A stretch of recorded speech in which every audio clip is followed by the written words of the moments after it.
Puji Tuhan, salam sejahtera dalam kasih Tuhan kita Yesus Kristus. Senang sekali kita dapat bertemu lagi pada hari yang sangat indah ini. Sekalipun kita bertemu tidak bertatap muka satu dengan yang lain. Bapak-bapak, ibu-ibu ada di rumah, tapi kita percaya Tuhan kita ada di mana-mana. Dia ada di tempat ini, Dia ada di rumah kita masing-masing, dan Dia memenuhi segala sesuatu. Puji Tuhan, kita akan ikuti firman Allah pada hari ini. Saya beri judul, Tuhan berkuasa atas segala sesuatu. Ini kehebatan Tuhan, Dia berkuasa atas segala sesuatu. Sebab Allah kita adalah Allah yang maha kuasa. Ayat pokok kita pada hari ini saya ambil dalam 1 Raja-Raja pasal yang ke-20. Kita baca mulai ayat yang ke-23. Kalau kita punya Alkitab kita bisa baca masing-masing ayat ini, dan saya akan bacakan untuk kita semua. 1 Raja-Raja pasal yang ke-20 ayat yang ke-23. Kemudian kita lihat beberapa ayat. Saya baca ayat 23. Pegawai-pegawai Raja Aram berkata kepadanya, nya ini adalah Raja Aram, Allah mereka ialah Allah gunung. Itulah sebabnya mereka lebih kuat daripada kita. Tetapi apabila kita berperang melawan mereka di tanah rata, terjemahan yang lain di lembah, pastilah kita lebih kuat daripada mereka. Lihat ayat yang ke-28. Maka tampillah abdi Allah dan berkata kepada Raja Israel, beginilah firman Tuhan. Oleh karena orang Aram itu telah berkata, Tuhan ialah Allah gunung dan bukan Allah dataran atau Allah lembah.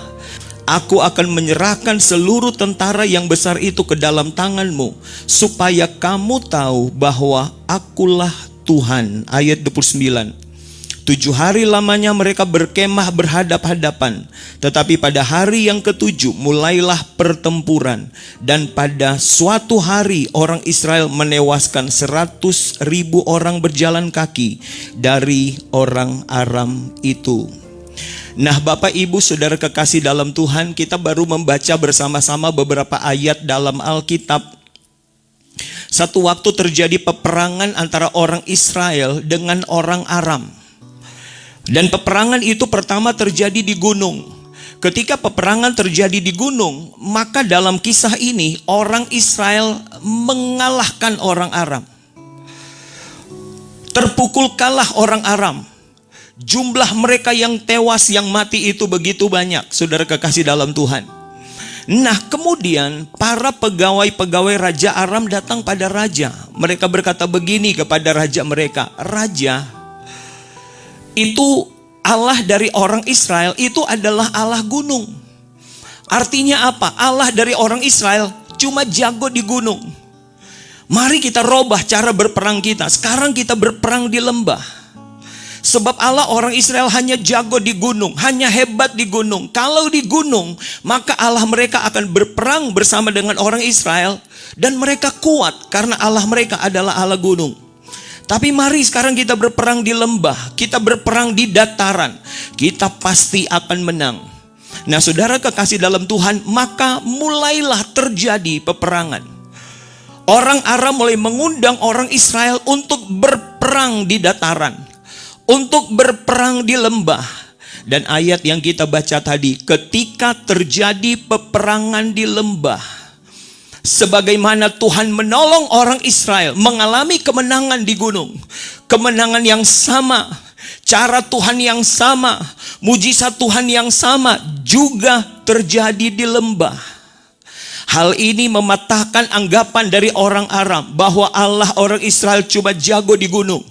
Tapi Allah kita membuktikan Dia juga hebat di lembah. Bapak Ibu Saudara kekasih dalam Tuhan Yesus Kristus, saya ingin lepaskan sesuatu untuk kita hari ini lewat kebenaran firman Tuhan. Ada banyak kali cara pandang orang duniawi, bahkan mungkin juga cara pandang kita, Tuhan cuma berkuasa pada satu keadaan. Tuhan cuma hebat di gunung. Kalau bicara gunung itu adalah bicara tentang kemuliaan.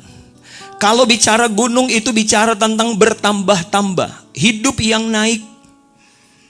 Pandangan orang duniawi, Tuhan cuma hebat bagi anak-anaknya, bagi orang Israel dan bagi kita anak-anaknya. Tuhan cuma hebat memberkati kita.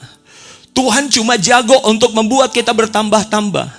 Tuhan hanya hebat membuat kita sukses dan berhasil. Tetapi Tuhan tidak mampu tolong ketika kita ada di lembah.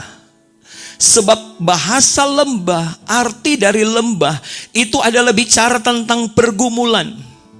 Lembah itu bicara tentang kesukaran. Kita tahu kalau ada di lembah itu gelap. Kita tahu kalau ada di lembah itu ada binatang buas. Kita tahu kalau ada di lembah itu adalah susah untuk menerima pertolongan. Jadi bahasa lembah itu adalah bahasa keadaan, kesukaran yang mungkin saja orang lain tidak bisa tolong kita. Tetapi saya mau bawa berita untuk kita semua. Allah kita, Dia berkuasa di atas segala sesuatu. Tuhan buktikan kepada Raja Aram dan kepada orang-orang Aram bahwa Allahnya Israel bukan cuma hebat di gunung. Allahnya orang Israel bukan hanya jago memberkati dan membuat mereka bertambah-tambah. Tapi di saat ada di lembah, di saat ada di tengah-tengah pergumulan, Tuhan kita Dia tetap jago. Tuhan kita Dia tetap hebat. Tuhan kita Dia tetap berkuasa. Dan Dia mampu melakukan apa saja. Hari ini saya rindu khotbah tentang lembah. Saya mau khotbah tentang beberapa ayat tentang lembah, tentang keadaan kesukaran. Dan Alkitab membuktikan di keadaan sukar, sesukar apapun, Tuhan kita tetap Tuhan yang penuh dengan kuasa. Kita lihat lembah yang pertama, itu terdapat dalam 2 Samuel pasal yang ke-23 ayat yang ke-13. 2 Samuel pasal 23 ayat yang ke-13 saya bacakan untuk saudara. Sekali datanglah 3 orang dari ke-30 kepala mendapatkan Daud. Menjelang musim menuai dekat gua Adulam, sedang sepasukan orang Filistin berkemah di lembah Refaim. Kita temukan sekarang ada satu peperangan, dan peperangan itu terjadi di lembah Refaim. Lembah Refaim bahasa Inggris dia tulis The Valley of Giants atau lembah raksasa-raksasa. Ayat ini memberikan penjelasan pada kita, ternyata di Filistin bukan hanya ada satu raksasa yang namanya adalah Goliat. Tapi bagi orang Filistin ternyata ada begitu banyak raksasa. Dan mereka adalah orang-orang kuat. Mereka adalah orang-orang hebat. Dan satu ketika orang Israel, Daud ada di lembah di mana ada begitu banyak raksasa. Tapi Daud tidak takut ada di lembah raksasa, karena Daud percaya ada Tuhan di lembah raksasa tersebut. Bapak, Ibu, Saudara kekasih dalam Tuhan Yesus Kristus, mungkin saja pengalaman dalam ayat ini bisa juga jadi pengalaman kita. Ada saat kita hidup, kita berada dalam satu keadaan lembah. Kita lagi mengalami pergumulan, dan pergumulan itu ada di lembah Refaim, di lembah yang begitu banyak raksasa. Kita ada pada satu situasi, kita melihat bahwa masalah yang kita hadapi itu bagaikan raksasa. Dan masalah itu bukan hanya satu raksasa, ada masalah satu yang besar. Kemudian ada juga masalah yang lain. Kita mau hadapi satu masalah, tetapi di balik dari satu masalah ada juga masalah-masalah yang lain. Sementara kita lihat diri kita lemah, sementara kita lihat diri kita kecil, sementara kita lihat hidup kita tidak berdaya dibandingkan dengan masalah yang begitu besar. Saya mau bawa berita untuk Anda. Tuhan kita, Dia bukan hanya jago dan berkuasa di gunung, tapi Tuhan juga Dia amat berkuasa ketika kita anak-anaknya ada di lembah. Itu sebabnya ketika kita menghadapi masalah, sebesar apapun masalah, sekuat apapun pergumulan, kita tetap berkata ada Tuhan yang lebih besar dari segala sesuatu. Ada satu lagu yang kita sering nyanyikan, dan lagu ini sangat memberkati.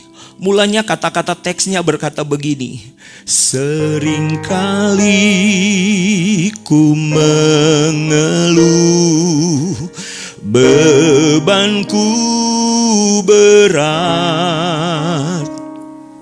Ku berkata pada Tuhan, masalahku besar. Roh Kudus ingatkan aku, berharap padanya. Nah, lihat kata-kata berikut.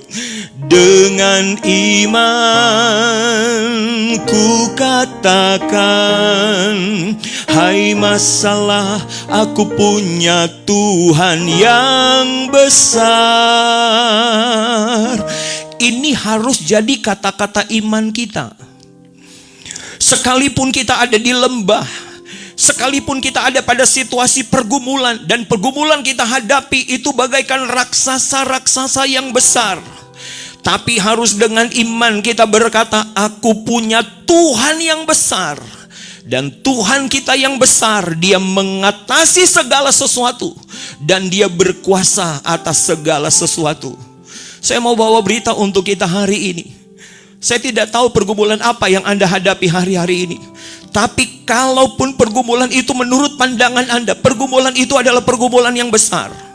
Anda lagi ada di tengah-tengah masalah, dan masalah itu sangat besar, masalah itu sangat berat. Anda lagi berhadapan dengan satu raksasa, dua raksasa, tiga raksasa, empat raksasa, dan Anda sulit untuk taklukkan semua raksasa itu. Saya mau berkata, ucapkan kalimat iman. Aku punya Tuhan yang besar, dan Tuhanku lebih besar dari segala sesuatu, dan Dia mengatasi segala sesuatu.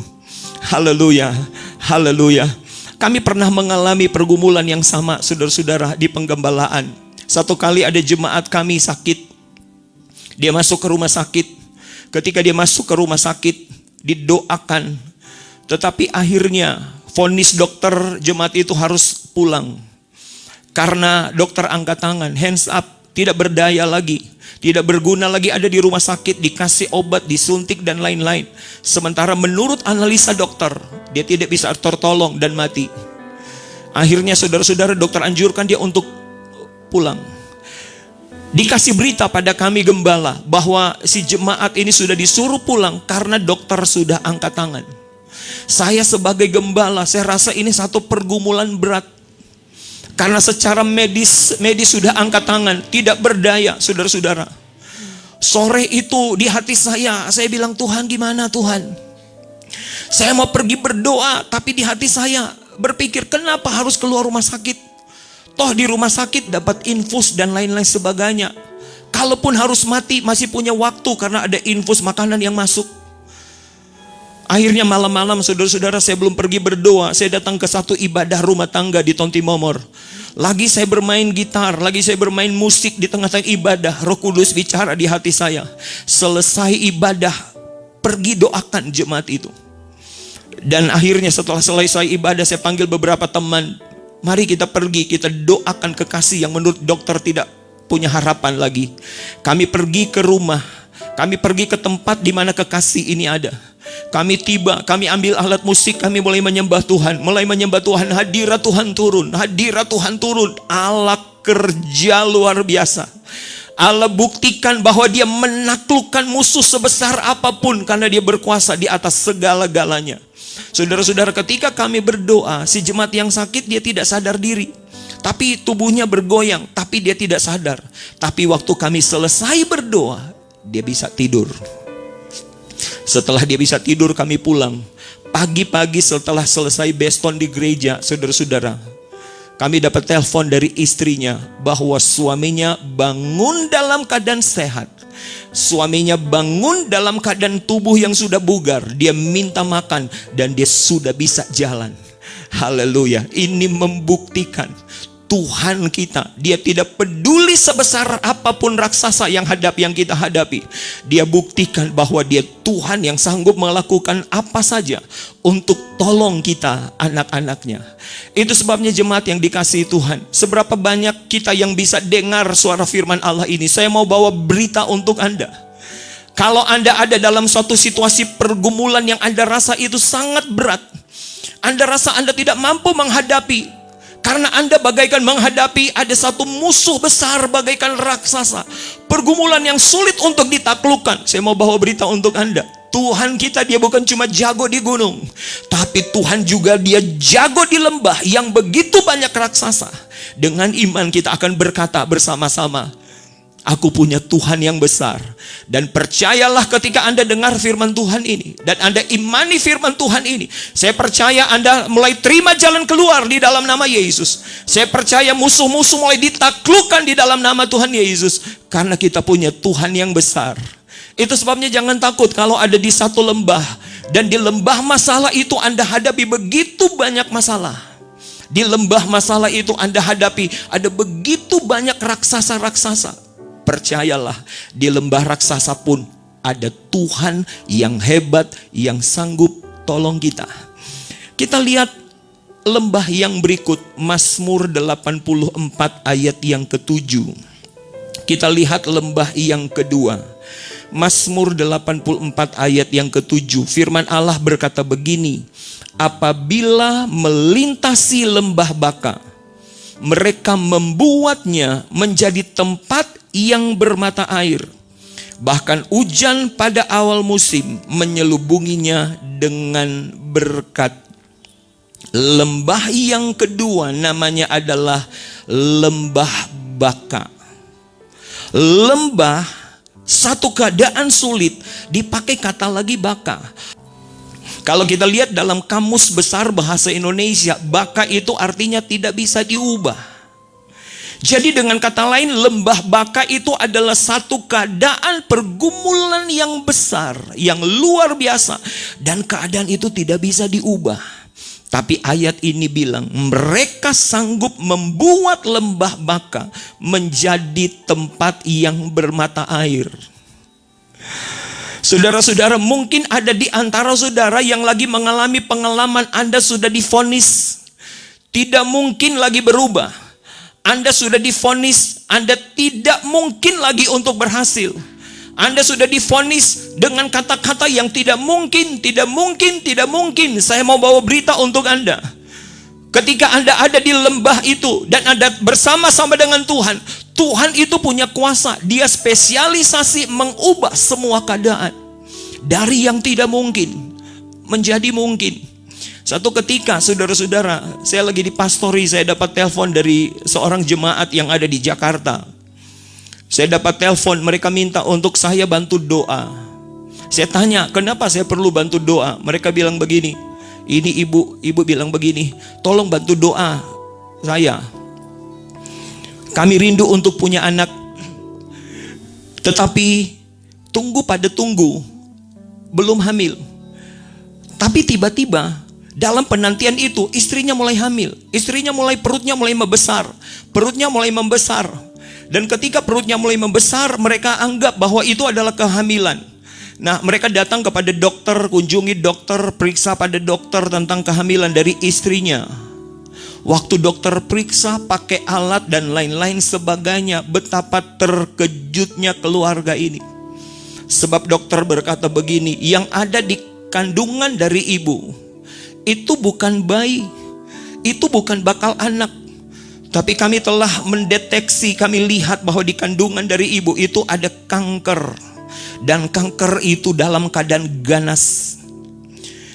Ada jalan keluarnya ibu.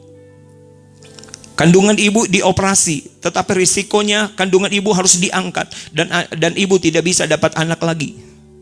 Jadi lihat, dalam keadaan kandungan ada kanker. Kalau dioperasi, ibu tidak bisa lagi dapat anak. Ini bagaikan ada di lembah Baka. Ini bagaikan ada dalam satu situasi yang tidak bisa diubah lagi secara manusia. Saya ditelepon dengan peristiwa ini. Saya hanya jawab kepada ibu dan bapak, suami istri. Kita punya Tuhan yang berkuasa mengubah yang tidak mungkin itu jadi mungkin. Saya bilang datang pada Tuhan, berdoa pada Tuhan, dan kami pun akan dukung dalam doa. Udah selesai telepon, kami jadikan itu pokok doa, dan mereka berdoa. Berapa bulan kemudian kami dapat telepon dari keluarga yang sama dari Jakarta. Tapi bahasanya, kalimatnya, kata-katanya mulai berubah. Mereka berkata, puji Tuhan. Saya tanya, memangnya apa yang terjadi? Mereka cerita ketika beberapa bulan dari doa kami bersama. Berapa bulan kemudian, perut makin lama makin besar. Perut makin lama makin besar. Yang ada di pikiran mereka, ini berarti kanker makin lama makin besar. Kanker makin lama makin ganas. Ibu makin stres, ibu makin ketakutan, ibu jadi cemas dan khawatir. Akhirnya dia bilang pada suami, ayo kita ke dokter, periksa lagi bagaimana kanker yang ada di kandungan saya. Pergi ke dokter yang sama. Ketika tiba di dokter yang sama, diperiksa, dipakai alat, dokter terkejut. Karena apa? Apa pemeriksaan dokter pada beberapa bulan yang lalu bahwa yang ada di kandungan itu kanker. Sekarang dokter lihat lewat alat yang ada di kandungan bukan kanker, tetapi bayi yang tidak lama lagi akan dilahirkan. Itu Tuhan. Cuma Tuhan yang sanggup mengubah lembah baka menjadi tempat bermata air. Cuma Tuhan yang sanggup mengubah satu keadaan yang secara manusia itu tidak mungkin. Tapi kita percaya bersama Tuhan, tidak ada yang tidak mungkin dengan Tuhan. Semua bisa. Bagi Tuhan tidak ada yang tidak bisa. Tuhan kita adalah Tuhan yang punya spesialisasi mengubah yang tidak mungkin itu jadi mungkin. Itu jadi pengalaman kekasih saudara kami yang ada di Jakarta. Akhirnya mereka bisa melahirkan anak. Ibu ini bisa melahirkan anak. Anak itu bertumbuh jadi besar, diberi nama Yabes. Dan anak itu sekarang sudah besar, sehat. Ini bukti bahwa Allah kita, dia bukan cuma jago di gunung. Allah kita juga hebat tolong kita ketika kita ada di lembah. Dan nama lembah itu lembah baka. Saya sudah lihat begitu banyak pengalaman. Begitu banyak pengalaman. Menurut manusia ini tidak mungkin. Menurut kata orang ini tidak mungkin. Tapi saya sudah lihat ketika kita datang pada Tuhan, Tuhan turun tangan, mujizat terjadi. Yang tidak mungkin itu jadi mungkin.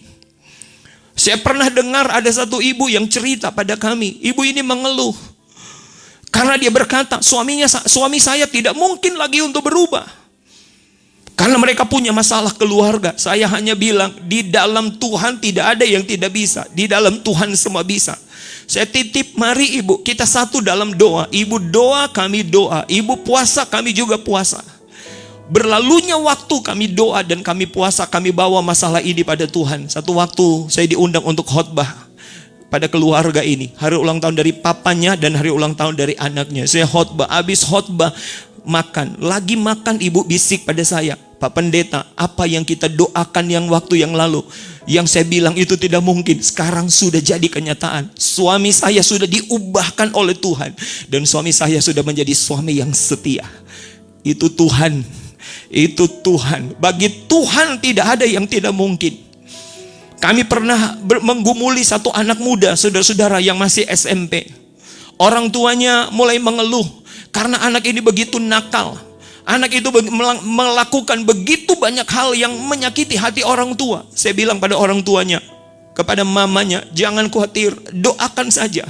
Saudara-saudara, sekarang anak itu sudah jadi dewasa. Anak itu sudah kerja, anak itu sudah diberkati.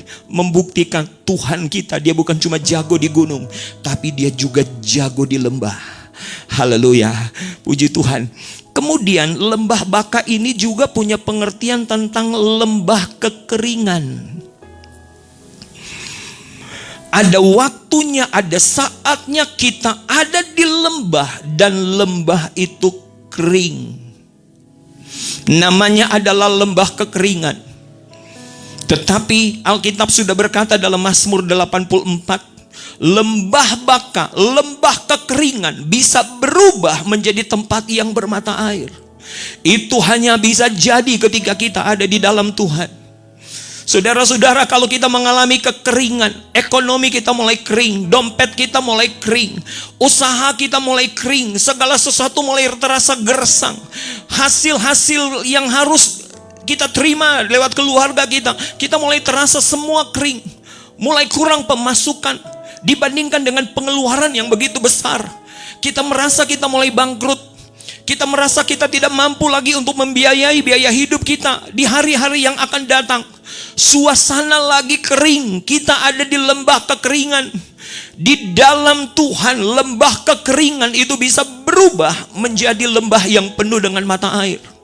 Lembah yang limpah dengan berkat. Lembah yang limpah dengan berkat. Lembah yang limpah dengan pengharapan. Itu cuma ada di dalam Tuhan.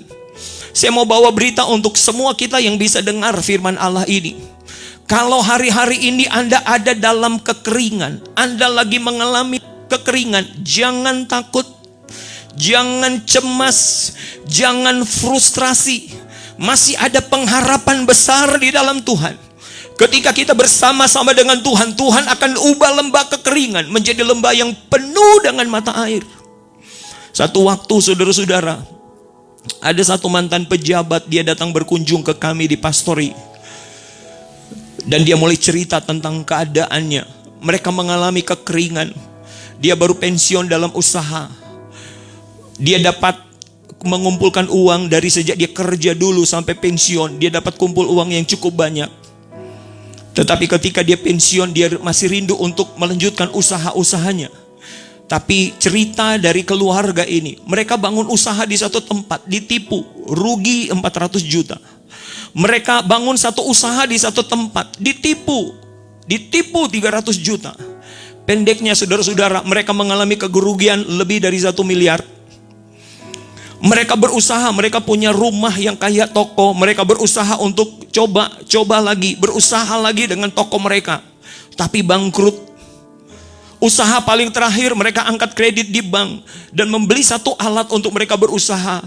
Pendek cerita, mereka tidak mampu bayar angsuran di bank. Akhirnya alat yang mereka beli disita. Dalam keadaan kekeringan yang luar biasa, mereka harus mengangsur per bulan itu 15 juta. Dalam keadaan kebingungan, Tuhan bawa mereka bertemu dengan kami, hamba Tuhan. Ketika saya dengar kisah, cerita, perjalanan, pengalaman keluarga ini, saya bilang, aduh, betapa berat masalah yang mereka hadapi. Mereka ada di lembah kekeringan. Saya bilang, ayo kita berdoa. Saya ingat di tengah-tengah doa, saya minta begini pada Tuhan. Tuhan, semua berkat yang pernah dirampok oleh setan, saya minta semua dikembalikan di dalam nama Yesus. Dikembalikan dalam nama Yesus. Saya minta dalam nama Yesus. Dikembalikan dalam nama Yesus. Di tengah doa, Tuhan bicara di hati saya. Sejak keluar dari pastori, keluarga ini akan mengalami terobosan. Tuhan mulai buka pintu-pintu berkat dan mereka akan mulai alami mujizat, kelimpahan. Ketika saya selesai berdoa, amin, saya cerita pada keluarga. Saya bilang, Bapak, Ibu, Tuhan bicara pada saya. Sejak Bapak, Ibu keluar dari pastori, Tuhan mulai lakukan terobosan. Pintu-pintu berkat Tuhan mulai buka. Mereka pulang dengan sukacita. Saudara-saudara, besok pagi saya dapat telepon dari keluarga ini. Mereka cerita begini. Ketika mereka pulang, mereka datang di rumah, doa di rumah. Tiba-tiba ada kenalan mereka datang ke rumah. Mereka kasih proyek, 2 proyek sekaligus. Proyek yang pertama nilainya 900 juta. Dan proyek yang kedua nilainya 300 juta. Mereka dapat proyek 1,2 miliar. Ini Tuhan. Tuhan, ketika kita datang pada Tuhan, Tuhan mengubah lembah kekeringan menjadi lembah yang penuh dengan mata air. Mereka telepon lagi pada saya, Pak Pendeta, kami sudah dapat proyek 1,2 miliar, tapi kami tidak punya modal. Lewat telepon saya bilang begini, kalau Tuhan sudah tolong pada awalnya, Tuhan juga akan tolong untuk kegiatan selanjutnya. Kita doa lewat telepon, amin. Malam-malam mereka jalan, mereka pergi ke satu rumah makan. Lagi makan di rumah makan, mereka ketemu dengan pemilik dari rumah makan ini. Bicara-bicara, akhirnya masuk ke pembicaraan bahwa mereka punya proyek. Akhirnya pemilik rumah makan bilang begini kepada bapak dan ibu ini. Oke, saya bersedia kasih modal kepada bapak dan ibu. Bapak dan ibu bisa kerja dengan modal yang saya kasih tanpa bunga. Berapa saja yang Bapak dan Ibu perlu, saya kasih. Hari itu mujizat terjadi. Dan sekarang keluarga ini mulai mengalami terobosan. Sekarang keluarga ini mulai mengalami perubahan. Dari lembah kekeringan, mereka mulai mengalami air yang memancar, berkat yang mengalir, yang sumbernya datang dari Tuhan Yesus Kristus. Jangan pernah takut ketika kita ada di lembah kekeringan. Jangan pernah khawatir, jangan pernah gemetar ketika kita ada di lembah kekeringan. Sebab Alkitab berkata, Tuhan tidak pernah tinggalkan kita sedetik pun. Dia ada bersama-sama dengan kita. Dia tahu persis apa yang kita alami. Dia tahu persis apa yang kita hadapi. Dan dia siap untuk menolong kita. Ada di antara saudara yang punya masalah tentang ekonomi, punya masalah tentang usaha, punya masalah tentang pekerjaan dan lain-lain. Mungkin mulai tidak ada untung. Justru yang Anda alami mulai ada kerugian. Sehingga Anda bagaikan ada di situasi di mana Anda ada di lembah kekeringan. Saya mau bawa berita untuk Anda. Satukan hati kita, satukan iman kita.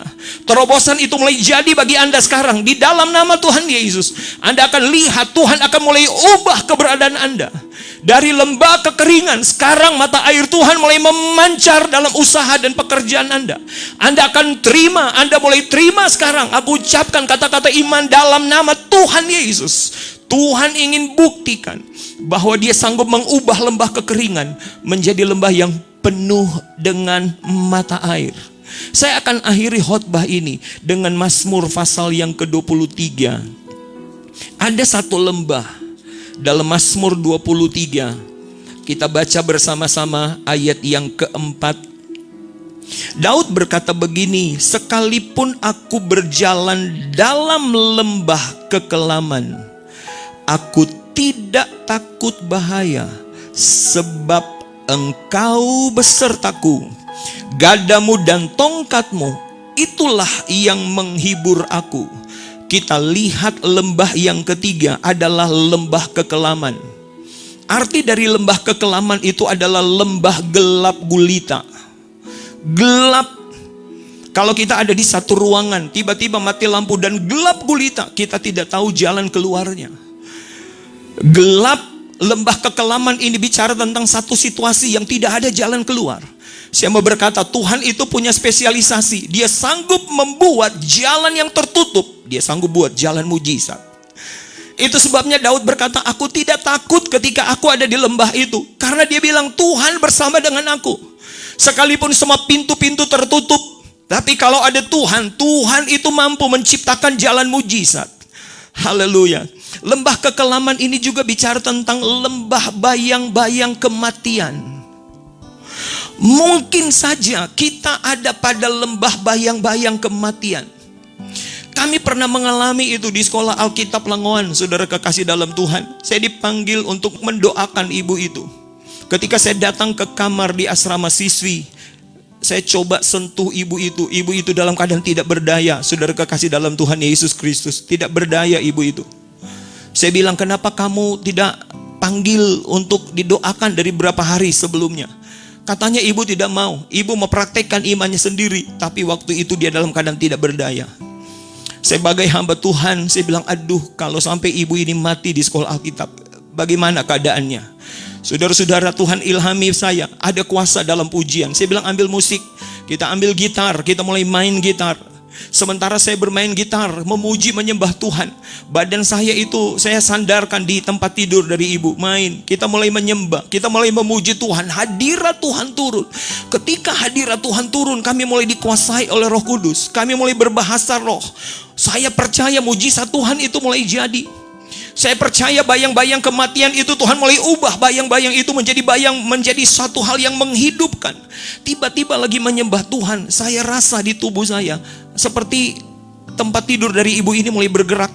Waktu saya lihat ibu yang tidak berdaya, sekarang ibu itu sudah bangkit, ibu itu sudah duduk. Dan akhirnya kami selesai berdoa. Setelah selesai berdoa, saya tanya begini pada ibu, Bu, waktu tadi ibu tidak berdaya. Kami sudah bicara dengan ibu, ibu tidak pernah menyahut lagi. Tapi sekarang ibu sudah bisa duduk. Ibu bilang begini, ketika sementara menyembah Tuhan, ibu bilang dia lihat dengan mata iman. Ada satu orang yang datang Dia tidak lihat wajahnya, dia lihat ada berjubah putih, pegang tangannya. Dia pegang tangan ibu ini, dia kasih berdiri ibu ini, dan ibu ini bisa duduk. Dan dia berkata, saya sehat. Dan betul saya lihat tadi ketika kami menyanyi, memuji dan menyembah Tuhan, ibu ini sekalipun duduk, dia bisa angkat tangan. Lembah bayang-bayang kematian, tapi ketika ada bersama Tuhan, Tuhan ubah lembah bayang-bayang kematian menghasilkan kehidupan. Itu Tuhan. Itu sebabnya saya mau bilang pada hari ini, pandangan orang Aram, Allah kita hanya berkuasa pada satu keadaan, hanya berkuasa di bukit. Tapi Alkitab membuktikan Tuhan kita juga, dia jago di lembah. Dia mahir menolong kita ketika kita ada dalam masalah. Itu sebabnya saya mau bilang, untuk kata-kata terakhir untuk kita semua, dengan Tuhan tidak ada yang tidak mungkin. Milikilah iman yang kuat. Bersama Tuhan tidak ada yang tidak mungkin. Bersama Tuhan itu mungkin. Bersama Tuhan itu bisa. Tidak ada satu pergumulan yang tidak bisa ditaklukkan bersama Tuhan. Bisa di dalam nama Tuhan Yesus. Tidak ada satu masalah yang tidak ada jalan keluarnya. Ada, sekalipun semua tertutup, tapi Tuhan mampu ciptakan jalan mujizat. Kalaupun ada di antara kita lagi mengalami masalah kekeringan, masalah usaha kita, saya mau bawa berita untuk Anda. Tuhan sanggup mengubah masalah kekeringan itu menjadi tempat yang bermata air. Bagi Tuhan tidak ada yang mustahil, bagi Tuhan tidak ada yang sukar. Dan Tuhan itu ada untuk tolong kita, untuk tolong saudara. Puji Tuhan, Tuhan berkati kita semua. Saya mau berdoa untuk Anda pada hari ini. Bapa yang terbaik, kami datang kepadamu dalam nama Yesus. Kami sudah dengar firman-Mu dan iman kami bangkit. Engkau adalah segala-galanya. Engkau berkuasa atas segala sesuatu. Hari ini hamba-Mu tidak bisa mengucapkan masalah apa yang dihadapi oleh jemaat, masalah apa yang dihadapi oleh para pemirsa. Tapi satu hal yang aku imani, Engkau sanggup berbuat apa saja. Aku berdoa di dalam nama Yesus, semua yang menyaksikan rekaman khotbah ini, lawatan Tuhan terjadi bagi hidup mereka di dalam nama Yesus. Apapun masalah yang mereka hadapi, aku berdoa, lakukan terobosan dalam nama Yesus. Dalam nama Yesus, sekarang mulai terima anugerah Tuhan yang hebat dan luar biasa. Sekarang mulai terima pertolongan Tuhan yang luar biasa. Hari ini Tuhan mau buktikan kepada dunia bahwa dia bukan hanya berkuasa di gunung, tapi dia punya kuasa besar juga di lembah. Masalah apapun akan selesai di dalam nama Yesus. Dan terima itu semua di dalam nama Yesus. Karena kita punya Tuhan yang luar biasa. Tidak ada satu orang pun yang menyaksikan khotbah ini yang tidak ditolong oleh Tuhan. Aku berdoa dalam nama Yesus, pertolongan Tuhan menjangkau semua kita dalam nama Yesus. Semua masalah selesai karena Tuhan kita adalah Tuhan yang luar biasa. Ini jadi doa kami. Kami berdoa bersyukur alaskan di dalam nama Yesus, Tuhan dan Juru Selamat kami. Haleluya. Amin. Terimalah firman ini, imani firman ini, dan percayalah kita punya Tuhan yang luar biasa. Dan dia lahir, dia mati, semua untuk kita. Tuhan berkati kita semua. Haleluya.